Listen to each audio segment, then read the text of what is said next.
నమస్తే, welcome to mega 9 TV. గత సమైక్య పాలనలో నిరాధరణకు గురైనటువంటి కరీంనగర్ కి పూర్వ వైభవం తీసుకువచ్చేందుకు కరీంనగర్ ఎమ్మెల్యే గంగుల కమలాకర్ అవిరామ కృషి చేస్తున్నారు. కల తప్పినటువంటి కరీంనగర్ ని 6 దశాబ్దాలలో ఎన్నడూ రానన్ని నిధులు గత ప్రభుత్వంలో కోట్ల నిధులను తీసుకువచ్చి అన్ని రంగాల్లో అభివృద్ధి పరిచి మౌలిక సదుపాయాల కల్పనకు పెద్ద పీట వేశారు. ఇక గంగుల శ్రమను గుర్తించిన అప్పటి ప్రభుత్వం తన వంతుగా కేబుల్ బ్రిడ్జ్ ని, మానేరు రివర్ ఫ్రంట్ వంటి ప్రాజెక్టులకు భారీగా నిధులు కేటాయించి కరీంనగర్ ను స్మార్ట్ సిటీగా తీర్చిదిద్దేటువంటి ప్రయత్నానికి చేయూతనందించింది.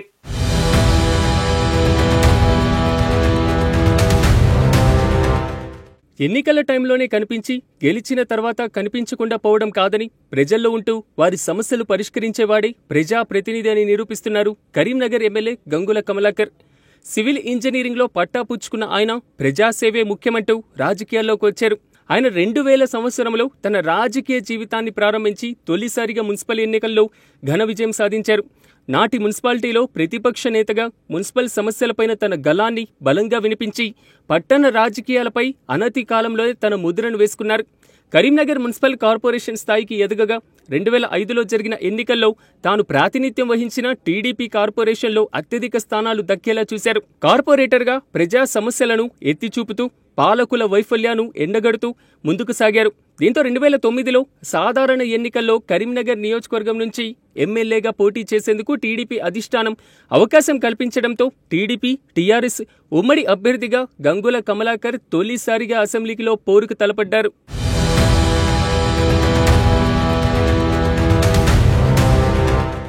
తొలిసారి ఎమ్మెల్యేగా విజయం సాధించి అసెంబ్లీలో అడుగుపెట్టిన ఎమ్మెల్యే గంగుల కమలాకర్ నాటి నుండే నియోజకవర్గ సమస్యలను ప్రభుత్వం దృష్టికి తీసుకువెళ్లే ప్రయత్నం చేశారు.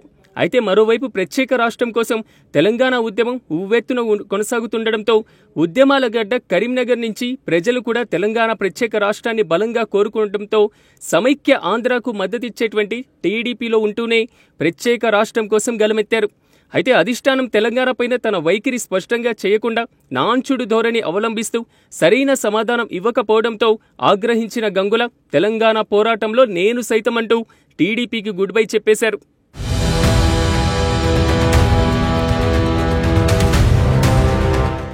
టీడీపీకి గుడ్ బై చెప్పి 2013 ఏప్రిల్లో కేసీఆర్ సమక్షంలో గులాబీ తీర్థం పుచ్చుకున్నారు. అప్పటి వరకు టీడీపీ అధిష్టానం సూచనల మేరకు నిదానంగా సాగిన గంగుల టీఆర్ఎస్లో చేరిన తర్వాత తన ఉద్యమాన్ని ఉధృతం చేశారు.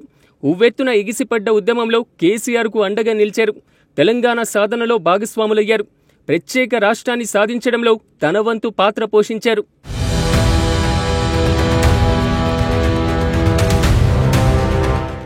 నియోజకవర్గ అభివృద్ధికి, తెలంగాణ రాష్ట్ర సాధన కోసం గంగుల కమలాకర్ కృషిని గుర్తించిన ఉద్యమనేత కేసీఆర్ తెలంగాణ రాష్ట్రం ఆవిర్భవించిన తరువాత వచ్చిన తొలి ఎన్నికల్లో మళ్లీ ఛాన్స్ ఇచ్చారు. తిరిగి పోరాటంలో నిలిచిన గంగుల కమలాకర్ను ఓడించేందుకు వ్యతిరేక శక్తులు చేతులు కలిపాయి. గంగులను ఓడించేందుకు ఆన్లైన్ ఓటింగ్ సర్వే అంటూ పన్నాగాలు పన్నాయి. అయినప్పటికీ గంగుల వెనుకడుగు వేయకుండా ముందుకు సాగారు. ఈ ఎన్నికల్లో కరీంనగర్ ప్రజలు గంగులకు 24,754 ఓట్ల మెజార్టీనిచ్చి రెండవసారి అసెంబ్లీకి పంపారు. తాను చేసిన అభివృద్ధిని చూసి ముచ్చటగా మూడోసారి కూడా అసెంబ్లీకి పంపడంతో కరీంనగర్ నియోజకవర్గంను గతంలో ఎన్నడూ లేని విధంగా కరీంనగర్ను అభివృద్ధి దశలో నడిపించారు. గత సంవత్సరంలో అసెంబ్లీ ఎన్నికల్లో మళ్లీ పోటీ చేయగా తాను చేసినటువంటి అభివృద్ధిని చూసి కరీంనగర్ ప్రజలు 4వసారి పట్టం కట్టారు. కానీ ఈసారి తన పార్టీ ప్రభుత్వంలో లేకపోవడంతో తాను చేయవలసిన అభివృద్ధి పనులు నత్తనడకన కొనసాగుతున్నాయి.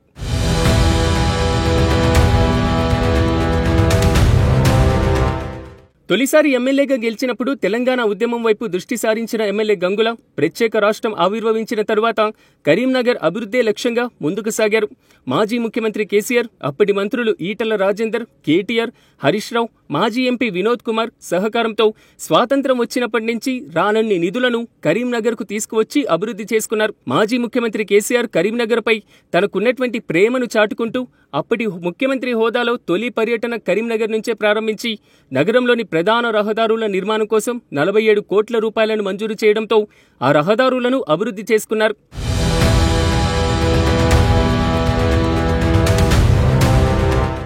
కరీంనగర్ని సుందర నగరంగా తీర్చిదిద్దే పర్యాటకంగా అభివృద్ధి చేసేందుకు 500 కోట్లతో మానేరు రివర్ ఫ్రంట్ 150 కోట్లతో సస్పెన్షన్ బ్రిడ్జిలను తీసుకురావడంతో పాటు నగరంలోని రోడ్లను 119 కోట్లతో అభివృద్ధి చేశారు. మానేరు రివర్ ఫ్రంట్ పనులు చేయవలసి ఉంది. అంతేకాకుండా నగరంలోని శనివారం మార్కెట్లోని రైతు బజార్ను 5 కోట్ల రూపాయలతో ఆధునీకరించి ఇటు నగర ప్రజలతో పాటు అటు రైతులకు అందుబాటులో ఉండే విధంగా తీర్చిదిద్దారు.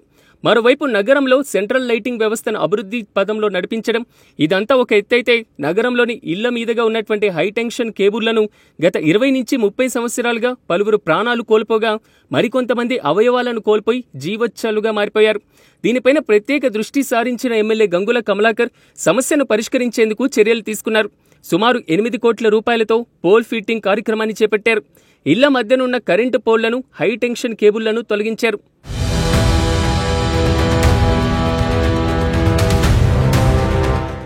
అంతేకాకుండా నగరాభివృద్ధి కోసం గత ప్రభుత్వంలో 2 బడ్జెట్లలో 200 కోట్ల రూపాయలను తీసుకువచ్చి నగరాన్ని సుందరంగా తీర్చిదిద్దారు.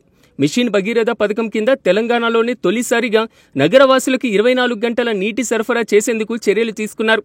అంతేకాకుండా 1000 కోట్లతో నగరంలో సూపర్ స్పెషాలిటీ హాస్పిటల్ ఆధునీకరణకు అప్పటి ప్రభుత్వంలో నిధులు మంజూరయ్యాయి.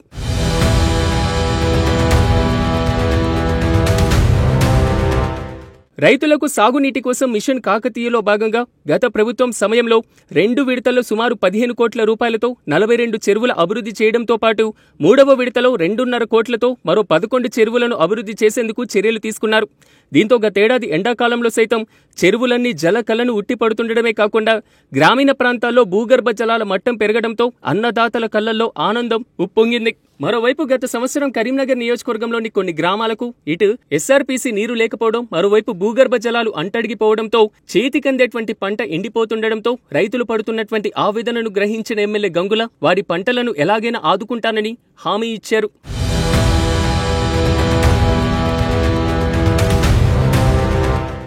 ఎమ్మెల్యే అంటే నియోజకవర్గానికి చుట్టపు చూపుగా వచ్చేవారన్న భావనను తొలగిస్తూ నిరంతరం ప్రజల కోసం ప్రజల మధ్య ఉంటూ గంగుల కమలాకర్ సరికొత్త రాజకీయాలకు శ్రీకారం చుట్టారు.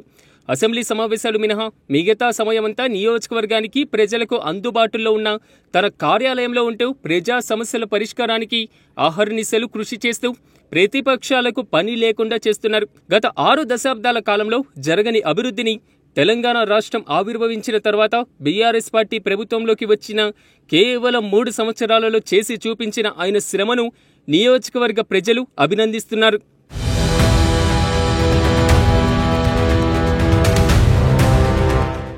గత అసెంబ్లీ ఎన్నికల్లో బీఆర్ఎస్ ప్రభుత్వం ఓడిపోవడంతో తన నియోజకవర్గంలో చేయవలసిన మానేరు రివర్ ఫ్రంట్ అభివృద్ధి పనులు ఆగిపోయాయి.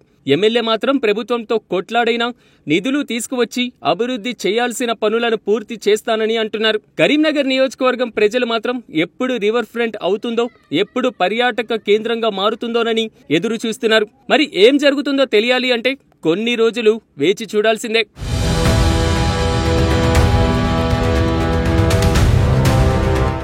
గత అసెంబ్లీ ఎన్నికల్లో బీఆర్ఎస్ ప్రభుత్వం ఓడిపోవడంతో తన నియోజకవర్గంలో చేయవలసినటువంటి మానేరు రివర్ ఫ్రంట్ అభివృద్ధి పనులు ఆగిపోయాయి. ఇక ఎమ్మెల్యే మాత్రం ప్రభుత్వంతో కొట్లాడైనా నిధులు తీసుకువచ్చి అభివృద్ధి చేయాల్సినటువంటి పనులను పూర్తి చేస్తానని అంటున్నారు. కరీంనగర్ నియోజకవర్గ ప్రజలు మాత్రం ఎప్పుడు రివర్ ఫ్రంట్ పూర్తవుతుందో, ఎప్పుడు పర్యాటక కేంద్రంగా మారుతుందోనని ఎదురు చూస్తున్నారు. మరి ఏం జరుగుతుందో తెలియాలి అంటే కొన్ని రోజులు వేచి చూడాల్సిందే.